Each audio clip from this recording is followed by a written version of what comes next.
주님께서 여러분과 함께 요한이 전한 거룩한 복음입니다. 주님 영광 받으소서. 그때 예수님께서는 올리브산으로 가셨다. 이른 아침에 예수님께서 다시 성전에 가시니 온 백성이 그분께 모여들었다. 그래서 그분께서는 앉으셔서 그들을 가르치셨다. 그때 율법학자들과 바리사이들이 가늠하다 붙잡힌 여자를 끌고 와서 가운데에 세워놓고 예수님께 말하였다. 스승님, 이 여자가 가늠하다 현장에서 붙잡혔습니다. 모세는 율법에서 이런 여자에게 돌을 던져 죽이라고 우리에게 명령하였습니다. 스승님 생각은 어떠하십니까? 그들은 예수님을 시험하여 고소할 구실을 만들려고 그렇게 말한 것이다. 그러나 예수님께서는 몸을 굽히시어 손가락으로 땅에 무엇인가 쓰기 시작하셨다. 그들이 줄곧 물어대자 예수님께서 몸을 일으키시어 그들에게 이르셨다. 너희 가운데 죄 없는 자가 먼저 저 여자에게 돌을 던져라. 그리고 다시 몸을 굽히시어 땅에 무엇인가 쓰셨다. 그들은 이 말씀을 듣고 나이 많은 자들부터 시작하여 하나씩 떠나갔다. 마침내 예수님만 남으시고 여자는 가운데에 그대로 서 있었다. 예수님께서 몸을 일으키시고 그 여자에게 여인아, 그 자들이 어디 있느냐? 너를 단죄한 자가 아무도 없느냐? 하고 물으셨다. 그 여자가 선생님, 아무도 없습니다 하고 대답하자 예수님께서 이르셨다. 나도 너를 단죄하지 않는다. 가거라. 그리고 이제부터 다시는 죄 짓지 마라. 주님의 말씀입니다.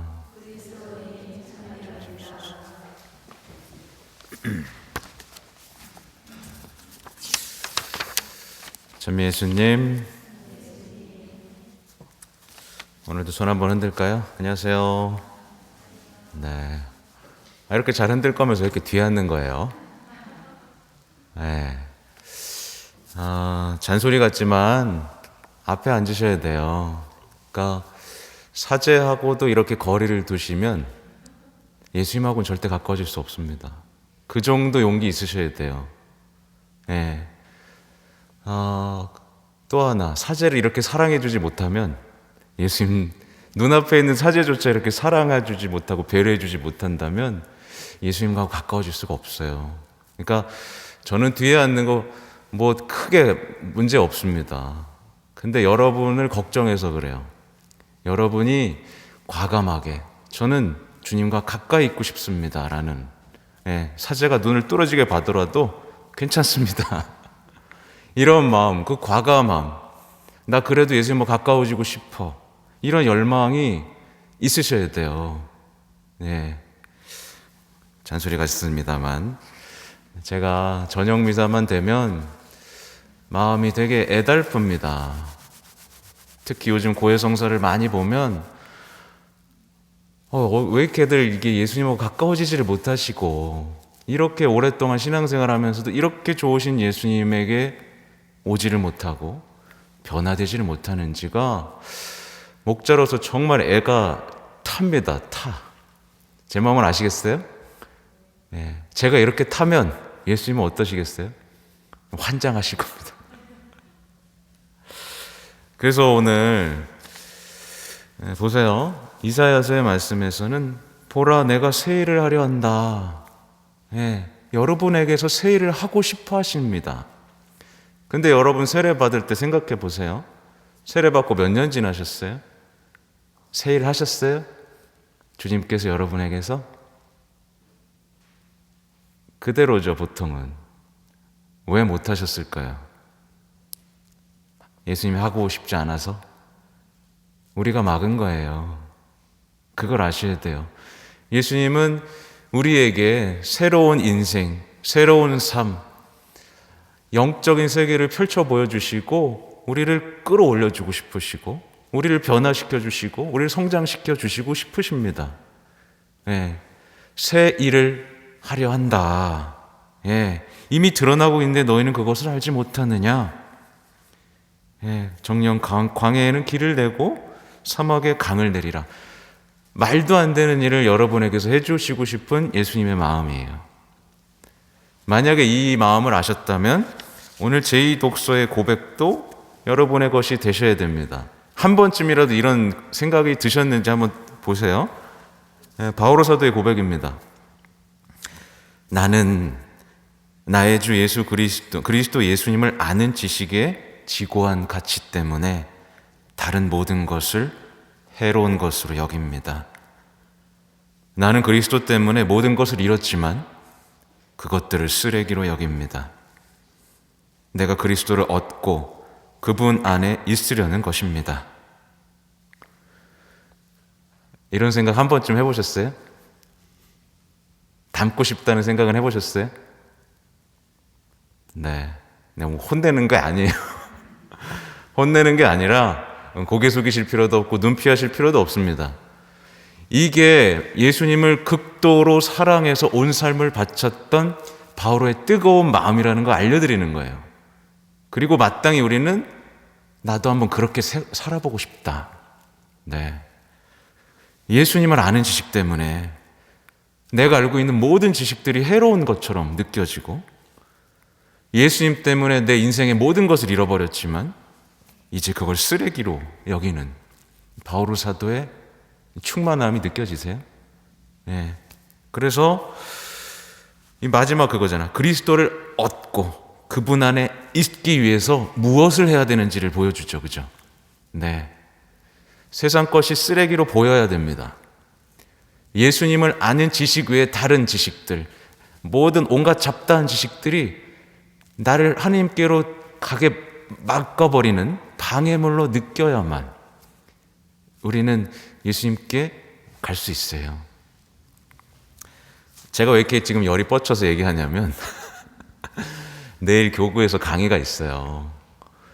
내일 교구에서 강의가 있는데 성모님께 대한 참된 신심에서 이제 그리스도 인식하기라는 부분을 제가 맡았습니다. 거의 마지막 부분이에요. 근데 그 여정에는 이런 게 있습니다. 세속 정신을 이제 끊어버린 여정이 있어요. 근데 세속 정신을 끊어버리지 않으면 결코 우리는 주님을 만날 수 없습니다. 이걸 쓰레기로 여길 수 있어야 되고, 그 다음에 성모님이 있어요.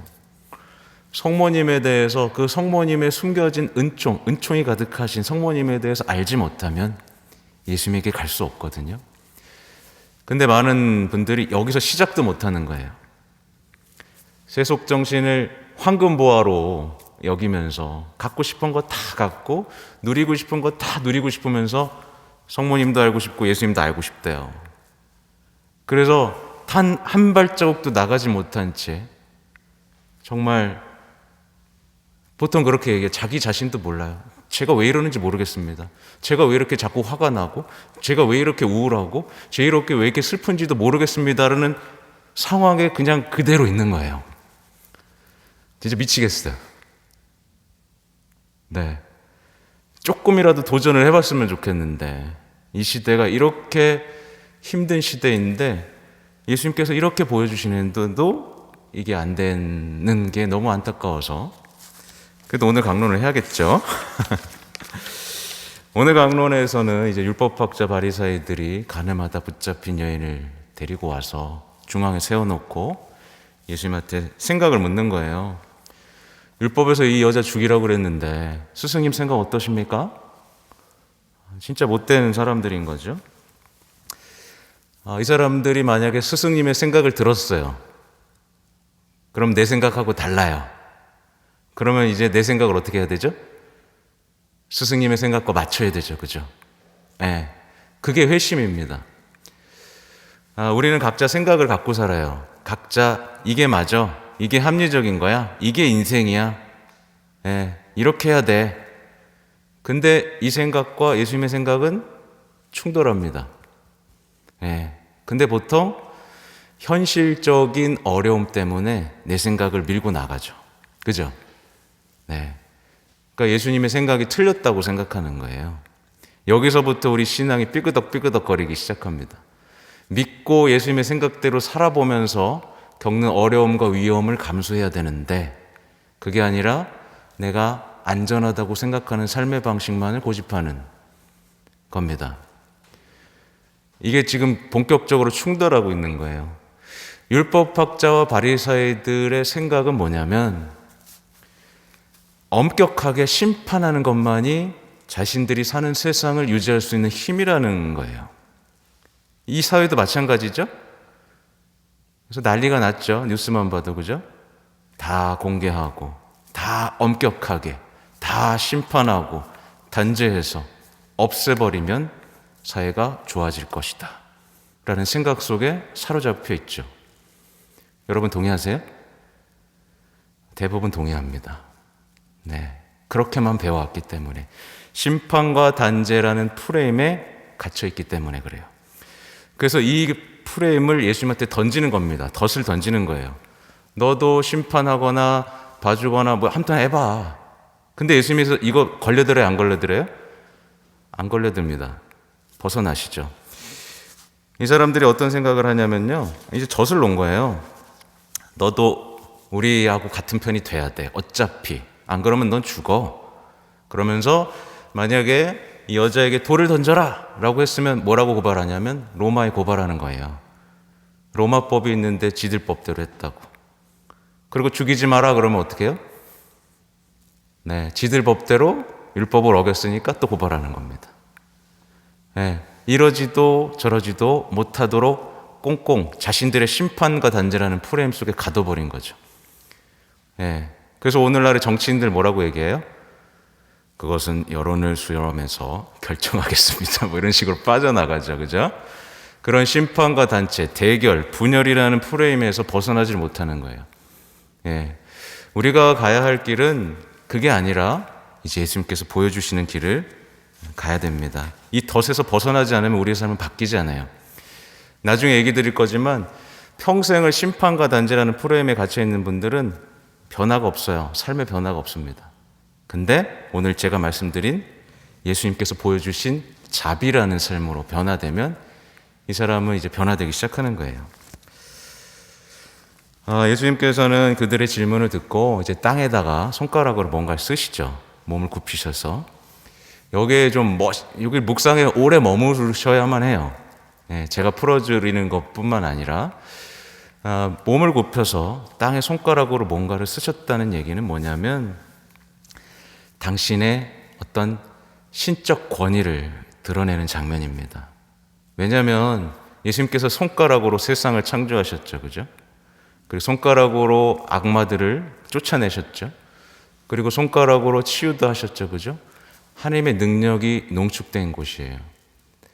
근데 이 장면은 어떤 장면과 겹쳐지냐면 우리 모세에게 십계명의 돌판에 율법을 새겨주신 그 장면과 겹쳐지는 거예요. 모세가 하나님께서 한낱 인간인 모세에게 몸을 굽혀서 손가락으로 돌판에 율법을 새겨주신 그 장면인 겁니다. 예수님께서도 몸을 굽히시고 뭔가를 쓰시죠. 그러니까 하느님을 떠오르게 하는 장면인 거예요. 아, 이분이 하느님이구나. 그 사람들은 뭔가를 느꼈을 겁니다. 이분이 보통 사람이 아니구나.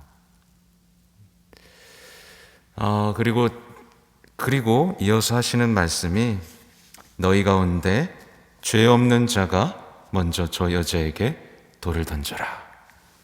이렇게 말씀하세요. 여기서 돌 던지실 수 있는 분 계세요? 없죠. 근데 왜 밖에선 돌을 던지죠? 맞죠? 여기서는 손을 아무도 못 들거든요. 죄 없는 자가 돌을 던져라. 근데 밖에만, 성당 밖만 나가면 그냥 돌을 던집니다. 저놈도 나쁜 놈, 저놈도 나쁜 놈, 험담과 단죄에 또 갇혀 사는 거죠. 근데 예수님께서는 지금 분명히 말씀하시는 거예요. 너네는 누군가를 단죄할 자격이 없다. 너네도 죄인이고 너네도 심판받아야 할 존재일 뿐이다. 그래서 우리 미사 시작할 때 뭐라고 외치죠? 주님 자비를 베풀어 주소서. 주님 자비를 베푸소서. 제 탓입니다. 이렇게 얘기하잖아요. 그러니까 우리는요, 감히 심판할 처지가 아니라 다 서로 용서받아야 되고 서로의 구원을 힘써야 되는 죄인들의 공동체라는 거예요. 예. 우리는 누굴 심판하는 공동체가 아니라 서로의 죄를 용서해주고 함께 기도하면서, 그래서 죽은 자를 위해서도 기도해 주잖아요. 그죠? 서로의 구원을 위해서 끊임없이 성인들의 통공과, 그죠? 우리의 기도를 통해서 우리가 구원될 수 있도록, 그게 하나님께서 가장 기뻐하시는 일이니까. 예. 우리는 그러니까 심판을 끝내야 된다는 말씀을 하시는 겁니다.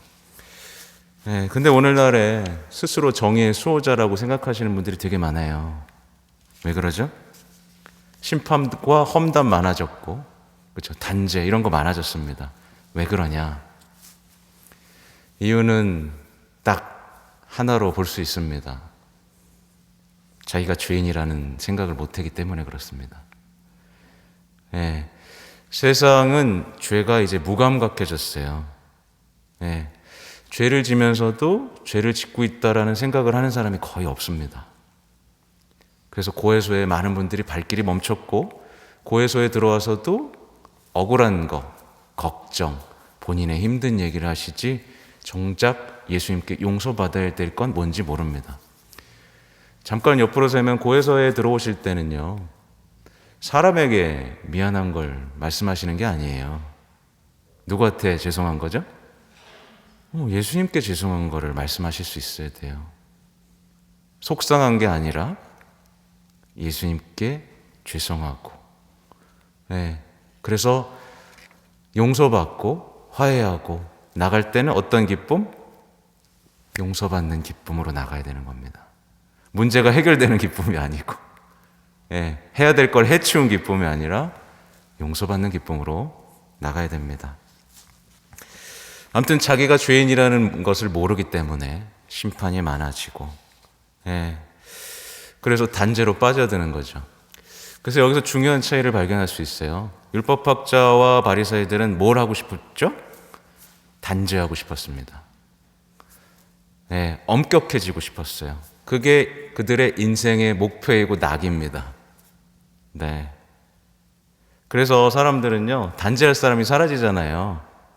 그럼 뉴스에서 또 누구 단죄할 사람이 나타나길 기다립니다. 그게 재밌어서. 네. 단죄가 너무 재밌는 거예요. 죄에서 즐거움을 느끼기 시작하는 거죠. 근데 예수님은 어떻게 하고 싶으셨어요? 모두를 구원하고 싶으셨습니다. 우리의 생각은 이렇게 바뀌어야 돼요. 단죄에서, 험담에서 즐거움이 아니라 모두를 구원하신 예수님의 생각과 닮아가야 된다는 거예요. 그래서 성모님이 나타나셨을 때마다, 발현하셨을 때마다 하신 말씀은 다 죄인들을 위해서 기도하고 그들이 회개할 수 있도록 네가 희생을 좀 바쳐다오. 예수님께서는 죄인들이 멸망하는 것을 기뻐하지 않으신다고 분명히 말씀하시잖아요. 그들도 구원받길 원하시잖아요. 이게 신앙의 핵심입니다. 단죄하길 원하느냐? 모두가 구원받길 원하느냐? 모두가 형제이고 모두가 천국에 가서 행복해지길 바라느냐? 이거예요.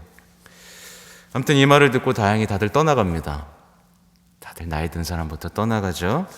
그리고 여인과 예수님만 남아요. 이게 뭘 얘기하느냐면 이제 다 떠나라는 얘기입니다. 우리도 심판자의 위치에서 떠나라. 그리고 죄인으로서 예수님과 마주해라. 이 얘기를 지금 하시는 겁니다. 우리는 그 가늠한 여인을 손가락질할 자격이 없어요. 우리도 다르지 않은 죄인이라는 걸 알아야 되는 거죠. 우리도 비참하고 우리도 예수님께 심판받을 수 있는 사람이라는 걸 알아야 되는 거죠. 그럼 이 비참과 자비가 만나서 사랑이 싹 트는 겁니다. 이렇게 비참한 죄인을 용서해 주시는 예수님과의 사랑이 싹 트는 거예요.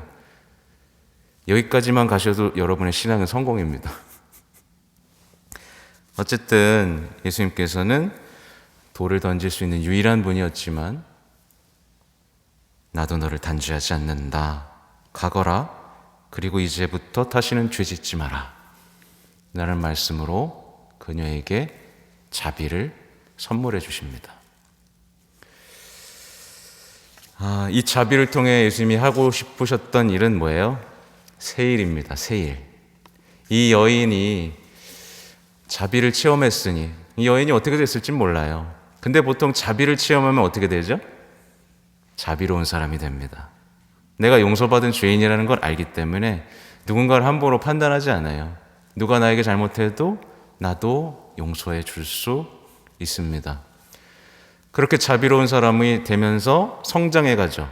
그래서 성경에 나오는 얘기 중에 너희도 완전한 사람이 되어라라고 말씀하시죠. 근데 똑같은 얘기가 뭐예요? 너희도 자비로운 사람이 되어라. 이겁니다. 근데 여기서 중요한 게 있습니다. 예수님께서 이렇게, 예수님 자비가 쉬울 것 같죠? 제가 늘 말씀드리는 거지만 예수님이 이렇게 그래 용서해 줄게 가 이게 아니에요. 이 자비로움을 살아내기 위해서 얼마나 힘드셨는지 아시죠? 심판하실 수 있었던 분이 자비로워지기 때문에 결국 자비의 대가는 뭘로 치러야 됐죠? 죽음으로 치러야 됐습니다. 예수님이 자비로워진 대가는 죽음이에요. 네. 끝까지 자비롭기 위해선 죽음을 당할 수밖에 없었죠. 그래서 그 얘기가 오늘 또 바오로 사도가 고백하는 겁니다. 이렇게 나오죠. 나는 율법에서 오는 나의 의로움이 아니라, 엄격함이 아니라 그리스도에 대한 믿음으로 말미암은 의로움, 자비로움이겠죠. 곧 믿음을 바탕으로 하느님에게서 오는 의로움을 지니고 있으려는 것입니다. 이게 자비로운 사람이 되고 싶다라는 열망이에요. 예수님과 같은 의로움. 나는 죽음을 겪으시는 그분을 닮아. 자비롭기 때문에 죽음을 당하셨죠. 그분과 그분 부활의 힘을 알고 그분 고난에 동참하는 법을 알고 싶습니다.